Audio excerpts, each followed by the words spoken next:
Is it true? Did your wife really die? Oh, yes. How did you hear? Greg told me he attended the funeral. Man, I was shocked. So, the news is really spreading that fast, huh? I wanted to have a quiet service for Rachel. Why wasn't I invited to the funeral anyways? I feel left out. What are you talking about? It's not like we're all that close anymore. What business would you have at the funeral? Oh, don't be like that. The two of us are buddies, right? We go way back. Rachel's death was so sudden and unexpected.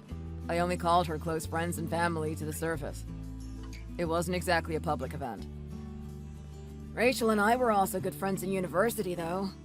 Did you forget about that? Thomas, I'm sorry that you feel left out, but I couldn't invite everyone who's ever met Rachel to the service. It was a very small gathering. Alright, fine. But you could have at least contacted me with the news. This is a big deal, you know. Excuse me? I've got enough on my plate right now anyways with the funeral proceedings and paperwork. I'm not exactly in the headspace to be texting everyone in my contact list about the whole ordeal. Not even a letter? Or a Facebook post? Everyone is dying to know what happened. If you must know, she died in a car accident. Her car hit a guardrail off a cliffside. Yikes, that's certainly a flashy way to go. By chance, did she say anything to you before she left that night? What are you talking about? Did Rachel say anything to you before she left? Like about anyone else or money or something? Nothing really. Why do you ask, Thomas? Oh, nothing. I was just curious, that's all. That's a relief. What do you mean by that? And what's up with your attitude? You've got to elaborate a bit here. I'm not sure what you're referring to. I mean, my wife just died and you're over here pouting about not being invited to the party. Why do you sound so happy about this whole thing? Of course not! This is how I process grief. Don't be ridiculous. Can you cut it out already? This is no time to be joking around. What's gotten you so on edge? Loosen up a bit, Josh. I mean, you've got to admit that this whole situation is kind of funny, right? What about this is funny in any way? You have a wife too, don't you? How would you feel if the most important person in your life was suddenly ripped away from you? It's not like the two of you had a good relationship anyways. Maybe you should consider this a chance to start fresh and find love. What do you know about my relationship with Rachel? Obviously, you're grieving right now. But once you get over it, I think you'll be relieved to be out of a dead-end relationship. Right? Are you insane? Why would you say such a horrible thing? Rachel and I may not have been on the best terms before her passing, but every relationship has its ups and downs. I was still in love with her and happy to have her as my wife. Who told you that we were having marital issues anyway? Oh, I just have a sense for these sorts of things. Don't think too much about it. So, you said she flew over a guardrail, yeah? She was driving at night and the cliffside wasn't clearly marked. She didn't see the sudden turn and hit the railing at full speed. Did the car fall over the cliff? Or was she ejected out of the front like a baby bird learning how to fly? This is no laughing matter. Have a little more respect, will you? Come on, loosen up about it. Jokes are a good way to process loss after all. You've got to find the humor in this whole thing. Maybe that works for you, but let me grieve in my own way. I refuse to listen to you disrespect Rachel. It's simply not funny. My wife is dead. What about that can't you get through your head? Be a little more sensitive about it, won't you? I get it, fine. All I'm trying to do is cheer up my best friend. You don't gotta get all worked up over it. Sheesh. You're no friend of mine. We were in one class together. Don't pretend like you know me or anything about my wife. Don't be like that. You're my favorite buddy in that whole class. I wouldn't have passed if I didn't copy off all your tests. You cheated using my tests. You could have gotten both of us in massive trouble. Fine, whatever. Anyways, that doesn't make us friends or buddies or anything. I don't know you, Thomas. You were such a stick in the mud back then. I still remember how panicked you got when I stole your glasses that one time. You're the one who stole my glasses. What's wrong with you? I had migraines for a month without those. You didn't know? Whoopsie. I think I still got them laying around somewhere here if you want them back now. You have always been more than a thorn than any sort of friend of mine. It's bold of you to assume you'd be invited to Rachel's funeral in the first place. Me? No. I was just a class clown. That's all. Plus, you're such an easy target. It's hard not to pick on you a little bit. You know what, Thomas? I don't have time to reminisce with you about your sick jokes. If you don't have anything nice to say, don't contact me again. Is that any way to speak to a friend? I was just trying to cheer you up, that's all. Let's chat later when you've brightened up a little. See ya, Josh!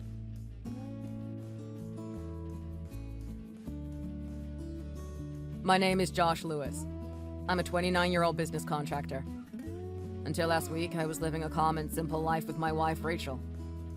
We dated in university before deciding to get married after graduation. We celebrated our 6th anniversary a month before her death.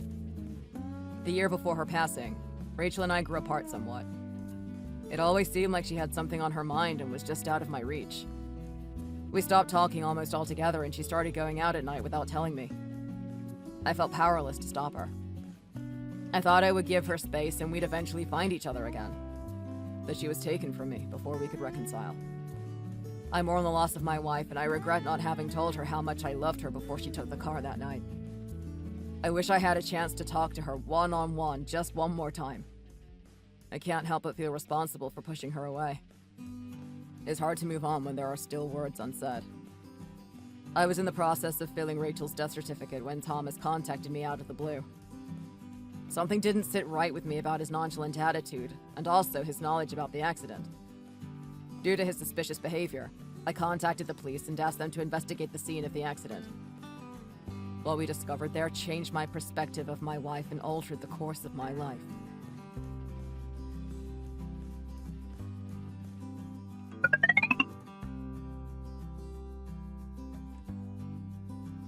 Thomas, this is Josh. I have some questions for you regarding Rachel's accident. Oh yeah? What about it? Are you playing detective or something? Something that you told me earlier didn't sit right with me. How did you know that Rachel left the house at night? Furthermore, why were you aware of the issues Rachel and I were having in our relationship? Didn't I tell you before? I've got a knack for this sort of thing. To be frank, I don't believe you. I think you're more involved with Rachel's death than you say. The truth will come out eventually, you know. Just admit to it already. Well, I wasn't exactly a bystander, if that's what you're getting at. But it's not like I killed her. A bystander? What's that supposed to mean? What business did you have with my wife? Relax, it's nothing sketchy. I just lent her some money. $7,000 to be exact. What? Why did Rachel need all that money? How did you get in touch with her in the first place? She told me that she wanted to keep it a secret from you, so I didn't mention it before. Now that she's dead, there's no use in hiding things, I guess. Okay, so you lent Rachel a large sum of money. Money that she wanted to hide from me. Did she tell you why? She seemed to be in some sort of trouble. I didn't dig too much into the details. That doesn't make any sense to me. The two of us were pretty well off financially. She shouldn't have been hurting for money. Well, since the two of you weren't all that close, it wouldn't have been difficult for her to hide stuff like that from you. I lent her the money and expected back at some point too. Since you were her husband and all, you'll pay me back, right? Do you have any proof of this transaction? A receipt or something? Nah, I trusted her to keep her word and pay me back. I didn't want her to think I didn't trust her with the cash, you know? So what you're saying is that you expect me to pay you back for a deal you made with my dead wife and you have no proof to back up your claim? It's not like I was giving away money for charity. Of course I expect to be paid back. Don't you trust me? To be completely honest, Thomas, I don't believe you. And I don't owe you anything. Rachel was the one who owed me the money, and now that she's gone, that responsibility falls to you. Sorry, I don't make the rules. First you mock Rachel's death. Now you're demanding $7,000 to pay back a loan you can't prove existed. You've got some nerve. Come on, you said it yourself. It's not like you're hurting for cash. You can pay me back in full right now, couldn't you? How much do you know about my finances? Please elaborate. Well, you've got a good job and all. I just figured you were making at least 6 figures. Did you hear that from Rachel? How do you know where I work? Well, it's a long story. I don't want to bore you with the details. Were you really that close with her? It seems like the two of you talked about a lot of things. I told you it's not like that, didn't I? Are you trying to pin something on me? All I'm looking for is answers. And it seems that you knew a lot more about my late wife than you're letting on to. Whatever, Josh. I'm all worked up now. I don't care if you believe me or not. If you don't return my money right now, we're gonna have an issue. Right now? Are you insane? There's no way I'm forking over $7,000. Yes, you are. Just transfer the money into my account. You don't want this to become a problem, do you? I'm busy today, Thomas. I don't have time for this. It's in your best interest to keep quiet and pay up now. I hope you understand what that means. Are you trying to threaten me? Listen, Josh. I really did want to be your friend, but now that money is involved, things are a bit more complicated. If you're really that busy, I'll wait until tomorrow. You've got 24 hours from now to get me the cash. Got it? If you don't have the money in by then, I'm going to have to get others involved. You wouldn't want that, would you?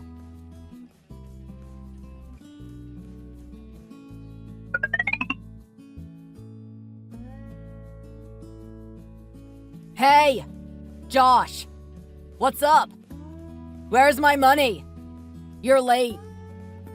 I have no intention of paying a man who was involved in my wife's death. Don't start pinning crimes on me now. I need that money back stat. You're putting me in a difficult position now. Why? What could you possibly need $7,000 for so suddenly? Something that doesn't involve you. Stay out of it. Since you're late on the payment, I'm doubling the amount. $40,000. If you don't want it to triple, you better pay up now. You threaten and extort a man who just lost his wife. Have you no shame? Don't start begging for pity now. I don't care what you're dealing with. My money is a separate issue entirely. I told you I was busy, didn't I? I've been spending the past few days working closely with police investigators. Since her death was unnatural, we ordered an autopsy on Rachel's body. What about it? Her body was in pretty bad shape after the crash. Despite that, one thing was clear. Rachel was pregnant. Yikes, what a shame. 2 lives were taken at the same time. Who would have imagined? She was already in her 2nd trimester, which means she was concealing the pregnancy from me for a few months. It was your kid, wasn't it? Why would she try to hide it from you? It wasn't my kid, Thomas. I'm infertile. I think you already know where I'm going with this. Oh, so Rachel cheated on you? I knew the two of you had issues, but ouch. Bet it hurts to find out this way. Oh, shut it. It was your kid. Don't pretend like you didn't already know. Huh? I already know the extent of your involvement with her. There's no point in hiding it now. You've got some nerve, Josh. First you lie about paying me back, and now you're accusing me of cheating with your dead wife. Where's your proof? That could have been anyone's kid. You certainly didn't know where Rachel was going or who she was hanging out with in the prior months, right? What am I going to do? I just took a test. I'm pregnant. What are you going on about now? You're the only man I've been with in the past year, so it's 100% yours. What's this? What are you talking about? We were able to get access to Rachel's phone. Thankfully, it was still in working condition. These are messages she sent to you. Do you care to explain what's going on here? Maybe it was someone else with the same name. You can't prove anything from those messages. You can't run away from the truth, Thomas. We know all about your relationship with Rachel. Every message the two of you have exchanged is here on record in her phone. Every message? It disgusts me to read these exchanges, but I have to know the truth. I deserve to know what went down between the two of you.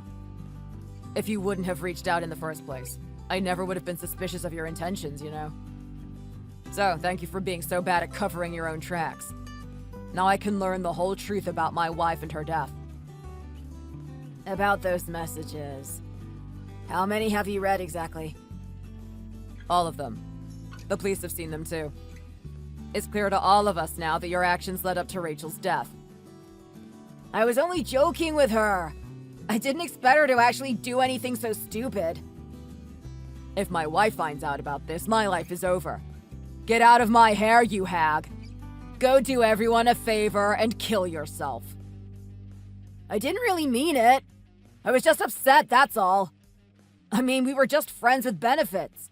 I never wanted a baby with her or anything. I didn't want to lose my wife or my job or anything over this. You'd do the same if you were in my position, right? I knew something was wrong when I heard she was in a car accident. She was always a very careful and competent driver. Rachel drove over that cliff on purpose. She killed herself because of your cruel words. Just because I said something nasty to her doesn't mean I'm responsible for her death. Maybe she did it because you weren't there for her. Anyways, you can't prove that it was a suicide anyways. She was driving on a notoriously dangerous road. I think we both know the truth. You're the one who forced her into a corner and told her the only way out was to take her own life. You never lent her any money in the first place. You were just trying to fabricate a scenario to cover your own back. So maybe I didn't lend her any money, but I still need some cash fast. And you've got tons of extra money to throw around, right? Anyways, Rachel's the one who cheated on you in the first place. She reached out to me, not the other way around. This is her own fault. The two of us could have worked through her infidelity in couples counseling. Now that you've taken her from me, there's no going back. Her life was precious, no matter what she did in the months leading up to her death. Stop acting so high and mighty. Do you think you're better than me? Would you have acted any differently if the two of us were in opposite positions right now? I would never wish death on anyone. The fact that you thought that was a normal response goes to show how demented you are. Fine. Call me whatever you want to. Just give me one thing, okay? Please don't let my wife know about all of this. Are you being serious right now? Yeah, well, turns out one of my other girlfriends is friends with my wife and the whole thing got leaked. We nearly got a divorce, but I told her I'd pay her $10,000 to make up for it if we stayed together. So you tried to extort money out of me to bribe your wife into staying with you? If she hears that I cheated again and got the other girl pregnant, she'll leave me for sure. I mean, you know how painful it is to lose your wife. You wouldn't want me to go through the same suffering, right? My wife's death and your wife divorcing you are in no way the same. How dare you equate the two of them? Your wife's going to find out about all this sooner or later when the police come to arrest you. The police are coming after me. Why? All I did was send a text message. How is this my fault? Have you heard of coerced suicide before? Your messages to Rachel can be used in court to find you responsible for her death. What sort of crap is that? She's the one who listened and took her own life. Why should I be held responsible for someone else's actions? Save your excuses for your day in court. A judge and jury can decide for you if you're really all that innocent. Even if you are not directly involved in the action leading up to her death, your instructions played a role in her decision-making process. Your actions can be considered manslaughter, you know. If found guilty, you're going to be locked up for a long time. No way. There's no way this is happening. Manslaughter. But I didn't do anything. What do you mean? You're the one who got her pregnant. You're the one who told her to die.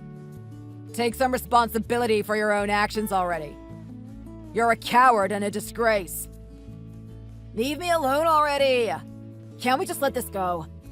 Why'd you have to go and get the police involved? You still don't understand the gravity of your actions, do you? Because of your actions, 2 people lost their lives. It wasn't just Rachel, you know. It was the baby, too. It wasn't born yet. It couldn't have felt any pain or anything. That's not the problem here. Listen to me. I didn't intend on any of this happening. I said some stupid things and it's too late to take them back now, but I never thought she'd actually do it. I told you before that I am infertile, right? But the truth is, I've always desperately wanted a child of my own. I wanted to raise a family of my own with Rachel. I was considering asking her if we could find a donor. I don't care whose kid it was. I could have raised it as my own. I would have treated it as my own child. Look, I understand that you're upset. But please, there's no changing what happened now. You could never understand what I'm going through. You will never be able to comprehend the pain I'm in. You stay together with a woman who cheated on you and raised the child as your own? Don't joke around. There's no way you'd be okay with that. You and I are not the same, Thomas. Don't assume that I would be as cruel as you. I will never forgive you. I will not rest until you've been locked away in prison where you belong. You're a murderer. I'm not. I didn't kill her. I didn't mean for any of this to happen. Can you not even apologize? All you care about is yourself. You couldn't care less about Rachel's feelings or the baby. Fine, I'm sorry. I'm sorry things turned out like this. But you can't pin this all on me. Go reflect on your actions in a prison cell for a few years and maybe one day you'll realize the weight of your actions. No matter what you say to legitimize your actions, Rachel's blood is on your hands. I hope you understand that. I said I was sorry. I regret this whole thing. I do. Please, just tell the police I'm innocent. There's no point in continuing to argue with someone who sees no logic. If you have anything more to say, talk to your lawyer. I really, really regret it. I shouldn't have gotten with Rachel in the first place. Forgive me. None of this would have happened if you didn't send Rachel those horrible messages. If you didn't agree to meet her in the first place. You knew it was wrong, but you did it anyways. Now it's time for you to face the consequences of your own actions. I've really messed up this time. Help. Please. You've got to help me out. Just because Rachel and the baby lost their lives doesn't mean you have to ruin mine in return. Come on, Josh. Help me out here.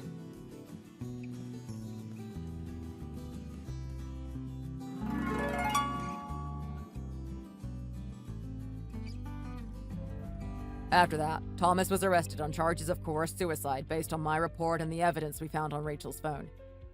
He was also charged with fraud for trying to extort money out of me.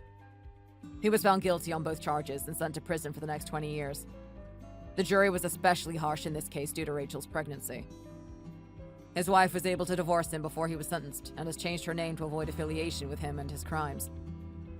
I would be lying if I said I wasn't at all upset by Rachel's cheating, but there's nothing I can do now to change the past.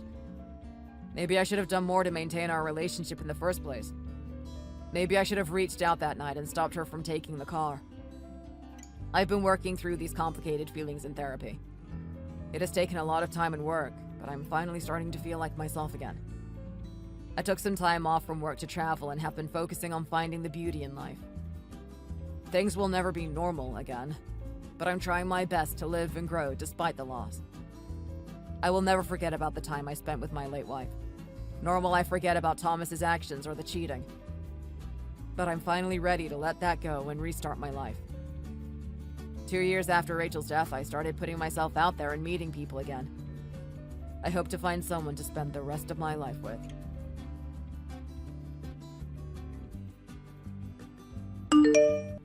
Thank you for watching this video. If you enjoyed it, please don't forget to hit that like button and leave a comment below. Subscribe so that you never miss a new video. See you in the next one.